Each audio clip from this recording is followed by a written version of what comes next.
Je m'émue chaque fois que je me parle de mes frères italiens.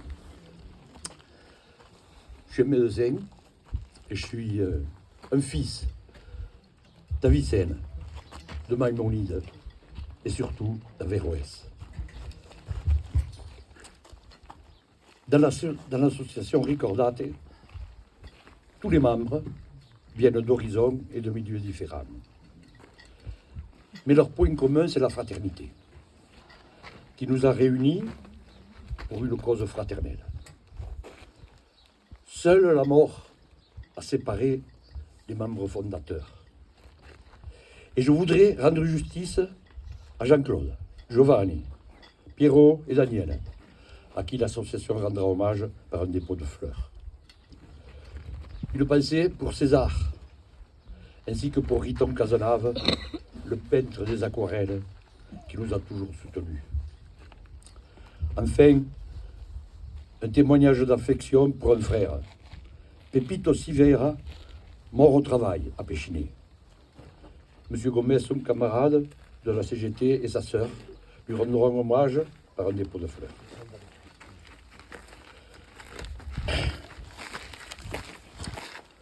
Je suis un fils d'anarcho-syndicaliste, athée, réfugié politique espagnol. Jeannot, tu es issu d'une famille gaulliste et chrétienne catholique. Nos ascendances auraient dû nous opposer. Or, nos familles ont toujours entretenu des relations respectueuses et amicales réciproques, favorisées par ma sœur Liberta. Nous nous sommes rassemblés autour des fraternités chrétiennes et républicaines, qu'incarnaient des associations comme les Amitiés de Ville-de-Sceaux et le Roucatil, groupe folklorique qui était une émanation de la première, ainsi que de l'amicale Saint-Jean, association fraternelle, sécurité sociale avant l'heure, créée au XIXe siècle. C'est cette même fraternité qui nous a réunis au sein de Ricordate, un jour d'automne 2002, révoltés devant la détresse des familles italiennes qui cherchaient à se recueillir sur les tombes de leurs disparus. Malheureusement, 60 ans auparavant, la Cour des comptes avait sévi et revendu les concessions des tombes où étaient enterrés les morts d'Isour.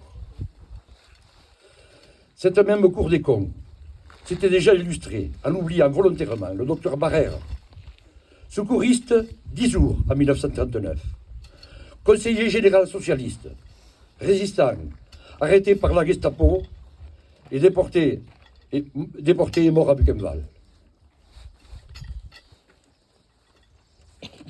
En quelques mois, l'association a fait édifier le mémorial en l'honneur des victimes d'Isour.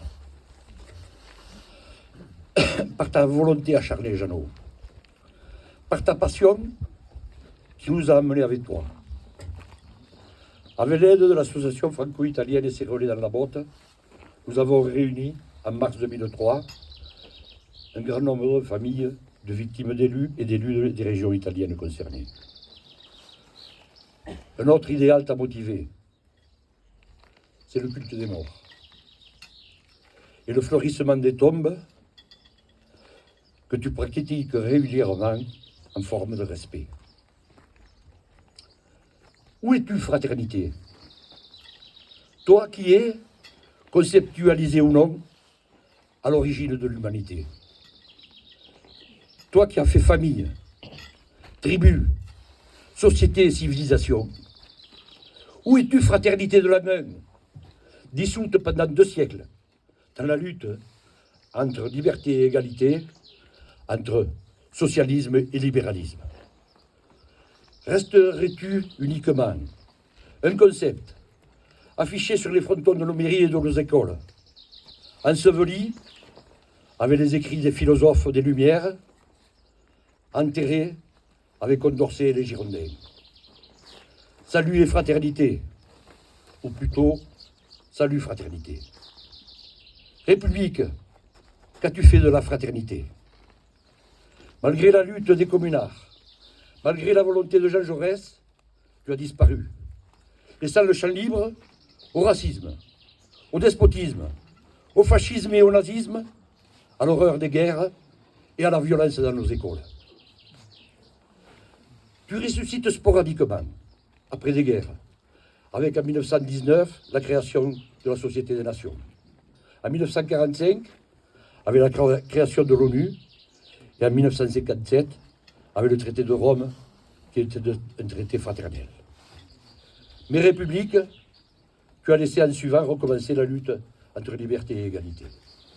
La fraternité est mère de liberté et d'égalité. Sans fraternité, il ne peut y avoir d'humanisme ni d'avenir pour l'humanité. La République et tous les partis politiques ont abandonné la fraternité aux religions, aux associations humanitaires et médicales et aux mouvements associatifs en général. Le comportement d'Alain Naudy illustre bien mes propos. La catastrophe d'Isour est une succession de drames. 31 morts, des dizaines de blessés, des familles traumatisées jusqu'au suicide. Et c'est aussi le drame de l'immigration. Avec un point d'orgue, la profanation et l'effacement des sépultures de nos frères. C'est cette fraternité qui a créé Ricordate et qui a permis que ces morts d'Isour passent de l'ombre à la lumière, de l'oubli au souvenir, du néant à nos cœurs. Je citerai en conclusion Tacite, un frère qui écrivait il y a 2000 ans: le vrai tombeau des morts, c'est le cœur des vivants. Fratelli d'Italia, votre cause est notre cause.